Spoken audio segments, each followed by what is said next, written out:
Conway Medical Center at 300 Singleton Ridge Road in Conway, it's the way of the future.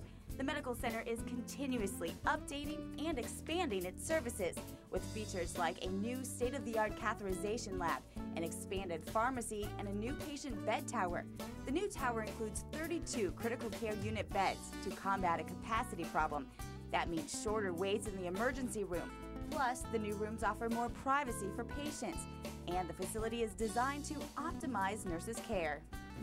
Nurses work around the clock in the critical care unit to make sure their patients are doing all right. And from the nurses' station, they can keep an eye on 2 patients all the time. The Conway Medical Center is dedicated to getting patients back on their feet and keeping them safe.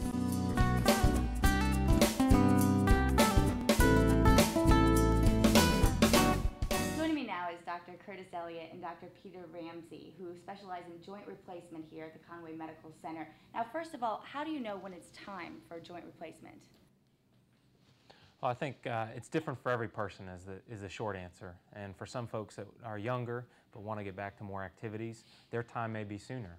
But we also don't like to rush into it on younger patients either.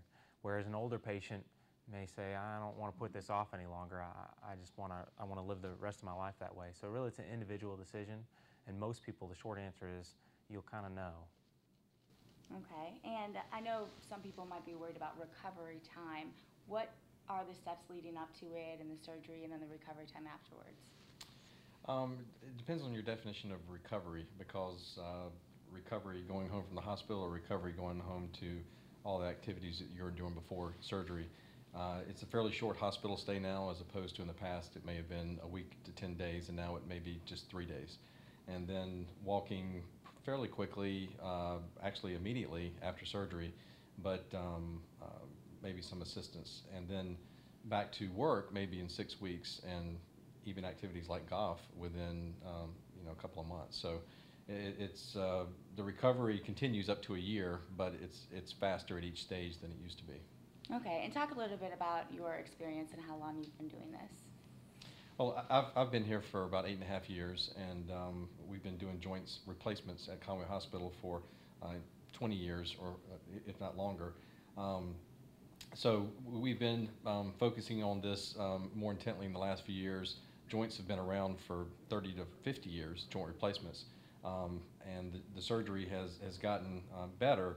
But a lot of the things that we're doing now have gotten even better. The perioperative planning and what we do afterwards has all gotten better. So the surgery itself is fairly fine-tuned, and we're just trying to make the whole experience better now for the patient. Mm-hmm. And I joined Coastal Orthopedics this summer after finishing a fellowship up in the Washington, D.C. suburbs at the Anderson Clinic, a place where they do over 1,500 and sometimes 1,800 joint replacements a year. And trained with some of the leaders in the field, where they do some alternative procedures as well, not traditional hip and knee replacement alone, but sometimes partial knee replacements and hip resurfacing and some of the newer techniques that are going on. Okay, wonderful. Well, thank you very much for joining us. And now let's take a look at what else Conway Medical Center has to offer. This is the nurses' station in the surgical care unit, and if you notice, at each one of these hallways there's a monitor where the nurses can check the vitals of the patients down the hallway just by looking up. In the hallways, you'll find plaques in honor of those who have donated to the Conway Medical Center Foundation, which helped fund this expansion project. The Conway Medical Center, serving the community's healthcare needs at 300 Singleton Ridge Road in Conway.